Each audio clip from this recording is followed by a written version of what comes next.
이제 우리 일상생활에 정말 깊숙이 확산됐습니다. 저도요, 애견인의 하나로서 강아지 용품을 중고거래로 많이 해봤어요. 기다리기도 하고. 자, 남이 쓰던 물건이라서 좀 깨름칙하다 이런 인식에도 아주 큰 변화가 지금 생기고 있습니다. 자, 어떻게 인식 변화가 있죠? 그렇죠. 왜냐하면 이제 선진국 수준으로 계속 바뀌고 있는 겁니다.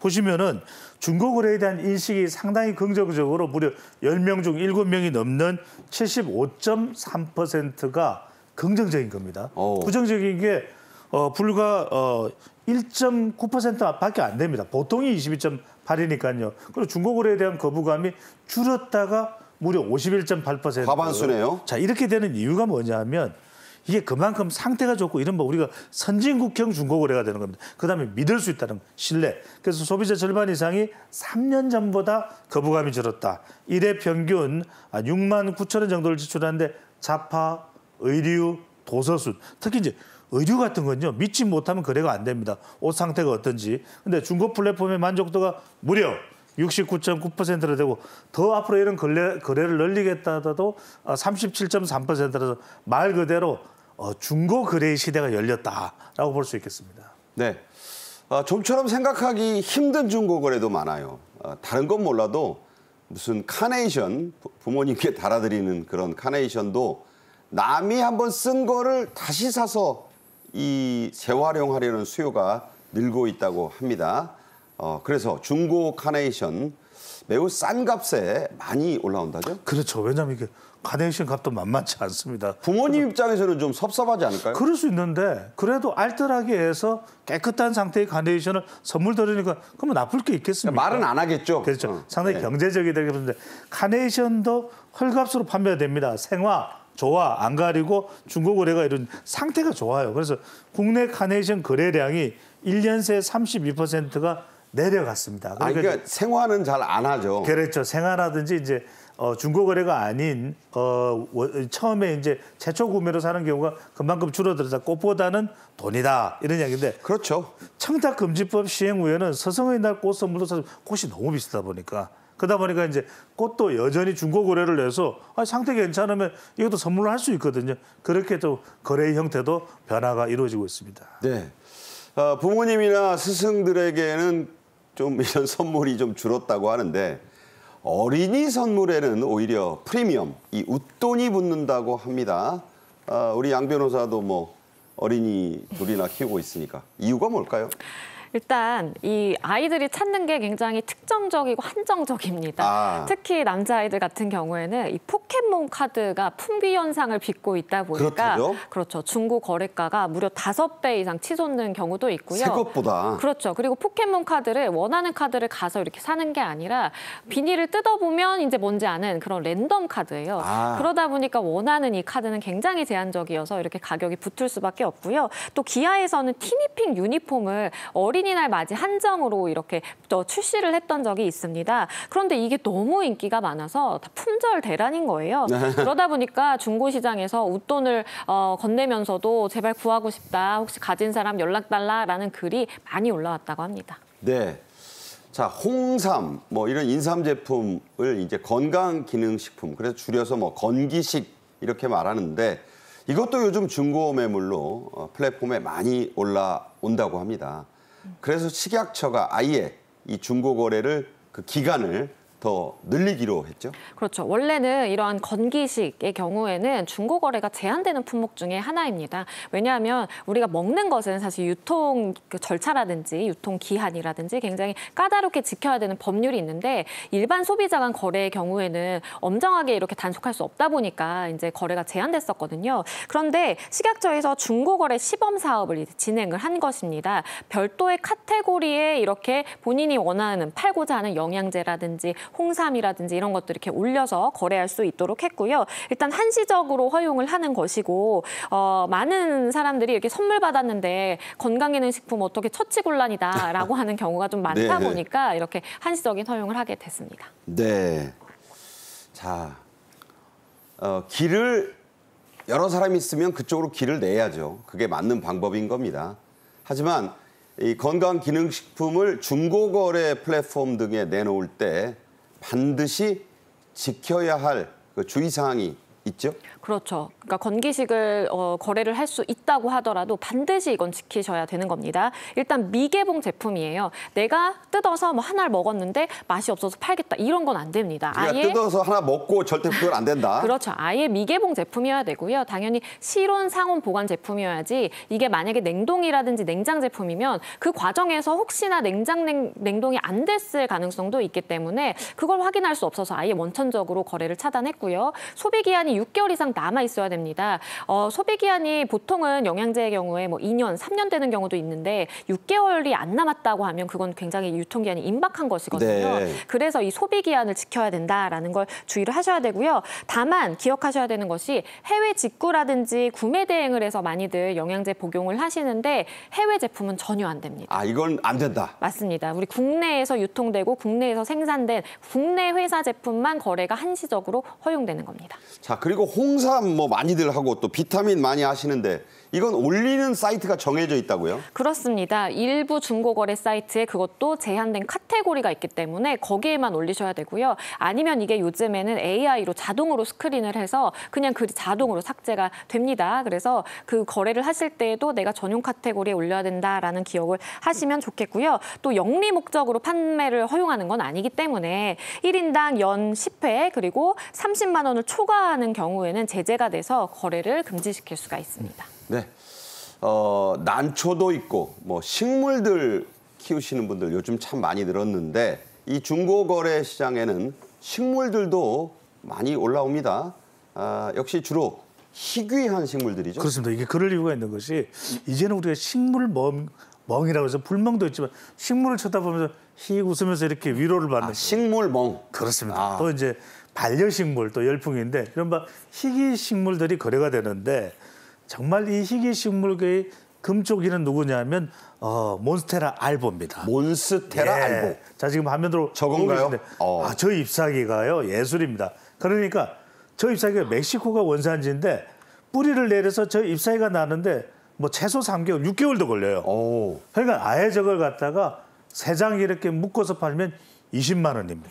잎 석장에 20만 원. 20만 원입니다. 그러니까 성장이 느리고 번식이 어렵다 보니까 아예 다 이제 자란 그런 잎사귀를 묶어서 세 장에 20만 원 이렇게 파는데 잎 개수 또 무늬 따라 그 가격이 더 올라갈 수도 있고 천차만별 말 그대로 이 희귀 식물계의 금쪽입니다. 자, 성장이 느리고 번식이 어렵다. 그래서 잎수, 무늬 따라서 가격이 아주 뭐 천차만별이에요. 그러니까요. 이게 지금 게시판에 계속 올라오면서 이게 너무 예쁘다는 거예요. 그러니까 말 그대로 저런 잎사귀 다 걸어놓고 이렇게 말 그대로 식물 멍, 잎사귀 멍 이게 반려 식물이 되는 것이거든요. 그러니까 진짜 우리가 잎사귀 한 장에 뭐 10만 원 가까이 된다 생각해 보셨습니까? 네. 말 그대로 희귀 식물계의 잎사귀계의 금쪽이죠. 네. 야, 요즘 뭐 파충류에다 벌레까지 키우는 분들 뭐 많으니까 식물명이면 멍이면 뭐 상당히 많은 분들이 또 좋아할 것 같습니다. 하지만 자, 이런 중고 거래에 자칫 잘못 거래했다가 벌금을 물 수 있네요. 그렇죠. 우리가 종자산업법이라는 것이 있습니다. 종자산업법. 그렇죠. 종자를 거래하려면 우리가 내가 종자업을 영위하겠다라고 사전에 신고를 하고 허가를 득해서 이제 영업을 할 수가 있는 것인데요. 그런데 이렇게 등록하지 않고 내가 종자를 판매하다라든지 아니면 품종 취급 신고를 하지 않은 개인이 팔게 되면 이게 불법이거든요. 그러면 어떤 게 종자인가라고 하고 보면 잎사귀만 판매하는 것도 종자에 해당합니다. 그거는 씨앗이 아닌데도. 그렇죠. 그렇기 때문에 내가 잎사귀만 잘라서 이거를 거래한다. 아니면 내가 허가를 받은 사람, 그러니까 등록을 하지 않은 사람인데 어디 일부 줄기만 잘라서 판매를 한다라고 한다면 다 종자산업법에 따라서 처벌 대상이 될 수가 있는 것이고요. 종자산업법에 따르면 이러한 행위를 하는 경우에는 1년 이하의 징역 또는 1,000만 원 이하의 벌금에 처해지게 됩니다. 물론 개인 간에 이러한 사전에 법률에 대해서 모르고 거래하는 경우에는 뭐 선처를 받는 경우도 있겠지만 고의로 그리고 단기간에 걸쳐서 상습적으로 영리행위를 했다라고 판단이 된다면 실제 엄한 처벌도 가능한 상황입니다. 그래서 개인 간의 거래를 하실 때는요. 가장 안전한 것이 우리가 꽃집에 가서 화분을 살 때처럼 그냥 화분에 갖추어진 그 상태로 판매하는 것은 가능합니다. 네. 그러니까 이게 뿌리가 흙에 묻어져 있고 뭐 줄기를 잘 이제 타고 올라갔을 때 잎사귀들도 다 거기에 붙어 있고 이런 상황에서 판매를 하는 것은 개인 간의 판매라도 뭐 불법적인 요소는 아니기 때문에 가능하지만 그게 아니라 뭐 줄기만 자른다라든지 잎사귀만 자른다라든지 이렇게 해서 파는 삽수 방식의 경우에는 처벌받을 수 있다라는 것을 아셔야겠습니다. 자, 그러니까 이거 알아보고 하셔야지 그 몇 배 이상 자칫하다가요 고의적이고 상습적이면 철창에 가실 수도 있다고 하니까 대단히 조심하셔야 합니다. 자, 얼마 전에는 또 매우 황당한 중고거래 물품이 이 플랫폼에 올라와서 화제가 됐다고 하는데 북한 돈이라죠? 뭐 일종의 해프닝일 수도 있는데 자칫 잘못하면 큰일 날 수도 있습니다. 중고거래 사이트가 이제 당근인데 당근에 올라온 북한 지폐를 팝니다. 북한 돈 팔아요. 이거 깜짝 놀랄 수 있습니다. 판매액은 15,000원이니까 그렇게 큰 금액은 아닌데 지금 화면에서 보시듯이 김일성 초상화가 있는 북한 돈이에요. 진짜 실제 화폐죠? 실제 화폐예요. 근데 김일성 초상화가 그려진 북한 돈 5,000원권 그리고 2,000원권 이제 국건인데 이게 내용을 들어보니까 이 중고 사이트에서 판매하려고 하는 이 판매자가 중국을 방문했는데 네. 중국 공항에서 북한 사람을 만난 거예요. 그래서 뭐 서로 이야기 나누다가 나 북한 돈 이수다 이러니까 그래요. 그거 한번 보여주시오. 이래서 그거 보여줬겠죠. 그러니까 물론 이 사람은 수집가 그렇죠. 뭐 다른 의미가 아니라 이제 그래서 호기심에 이거 뭐 얼마 그러니까 무슨 큰 금액을 했다든지 뭐 이상한 작당 모의를 했다든지 이건 전혀 아니겠죠. 그래서 이거 한번 줘보세요 한 다음에 그냥 이제 자기도 이건 뭐 굳이 필요하지 않으니까 당근 사이트에 뭐 15,000원 이렇게 올렸는데 경찰이 이걸 본 거예요. 그렇죠. 그래서 이제 경찰에서 봐서 이게 뭐야 이게 북한 돈이 우리나라에서 이게 거래가 돼서는 안 되거든요. 그래서 이제 물어봤더니 이 사람이 그냥 그런 이제 중국 공항에서 여차저차한 일로 이 돈을 자기가 산 것이고 그런 의미에서 이제 이 사이트에다가 누구한테 팔까 싶어서 올린 거지 무슨 스파이 행위라든지 이런 대공 용의점이 있는 게 아니거든요. 그러다 보니까 이제 게시판에 이걸 삭제를 하고 이 조사가 이제 종결이 됐는데 자칫 잘못하면 이게 크게 문제될 수 있지 않을까 싶은 생각도 듭니다. 관련해서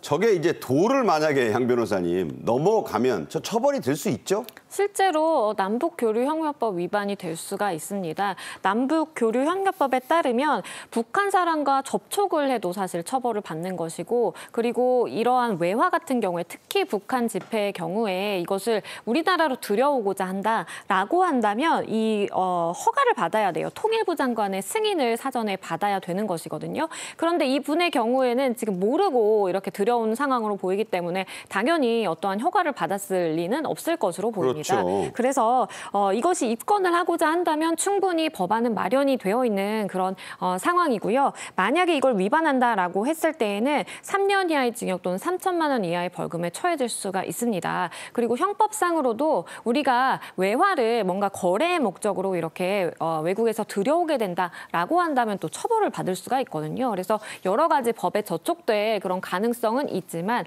하지만 수사기관에서 봤을 때에는 뭐 대공 용의점은 없다 보니까 그냥 이제 입건하지 않고 하나의 해프닝으로 넘기는 이제 수준으로 끝나는 것인데 혹시나 이런 비슷한 일이 만약에 화폐 금액도 컸고 뭐 수차례에 걸쳐서 발생을 했고 어떠한 뭐 혐의점을 포착할 만한 것이 있다라고 한다면 충분히 법적인 처벌을 받을 수 있는 상황입니다. 그러니까 반복성, 고의성이 있으면 처벌할 수 있으니까 맞습니다. 조심하셔라 이런 얘기입니다.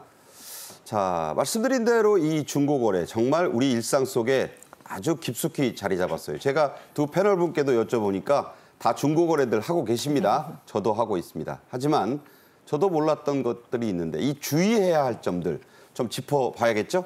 일단 중고거래 사이트에서 가장 많은 사기의 품목이 이제 상품권 사기입니다. 상품권. 그렇죠. 그러니까 상품권을 조금이라도 싸게 살 수 있다라고 한다면 중고거래로 상품권을 사서 그걸 현금화해서 현금처럼 쓸 수가 있기 때문에 굉장히 좋다라고 생각을 하실 수도 있겠는데 이게 가격 차이가 적으면 뭐 사기일 가능성은 좀 낮겠지만 너무 현격한 뭐 할인 50% 싸게 주겠다라고 하는 것에 혹하시면 안 되고요. 이러한 경우에는 사기일 가능성이 가능성이 굉장히 높습니다.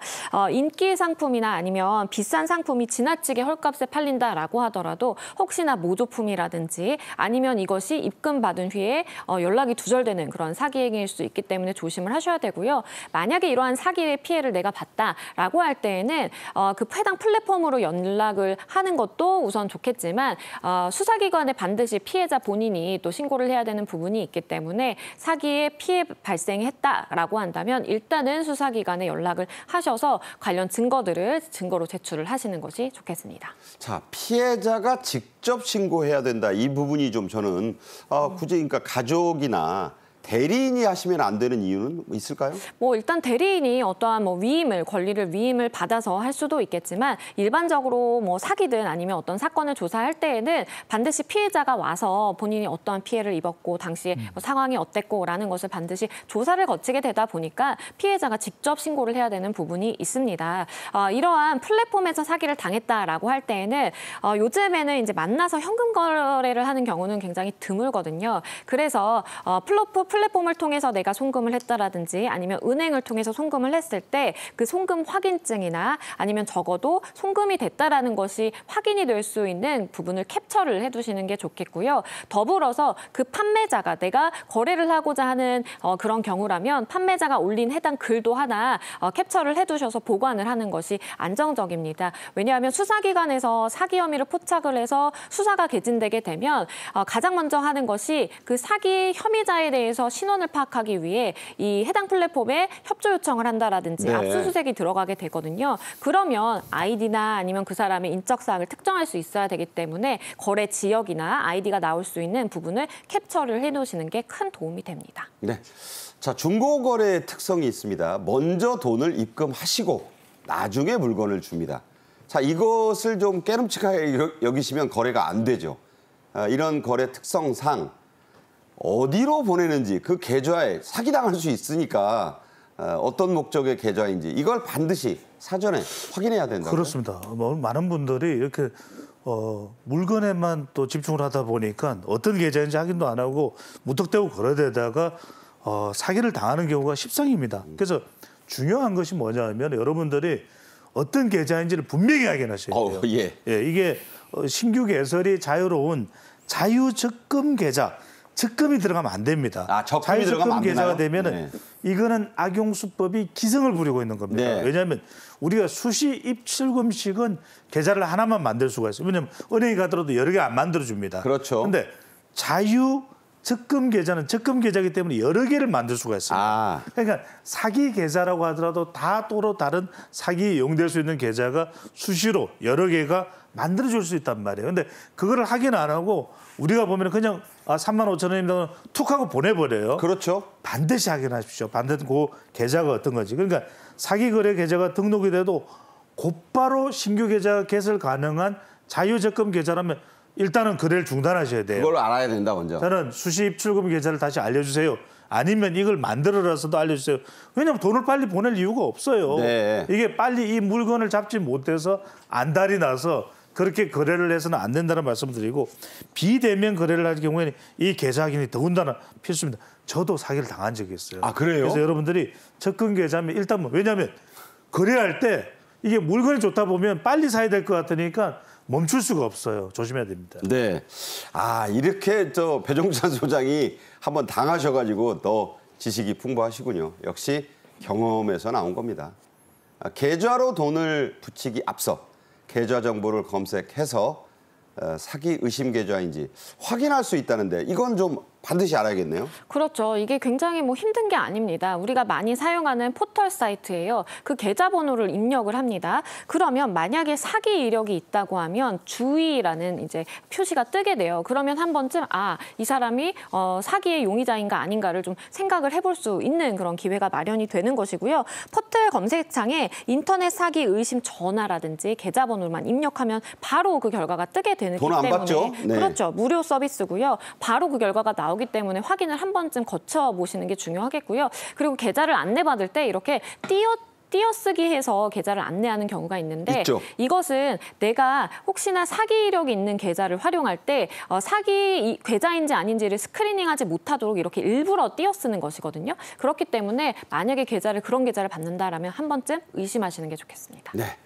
일단 물건 빨리 잡으려고 안달하실 필요 전혀 없다. 확인할 건 다 확인해라. 돈 한 번 건너간 뒤에는요. 못 잡아요. 그걸 반드시 아셔야 됩니다. 지금까지 배종찬 소장, 양지민 변호사와 말씀 나눴습니다. 고맙습니다. 감사합니다. 감사합니다.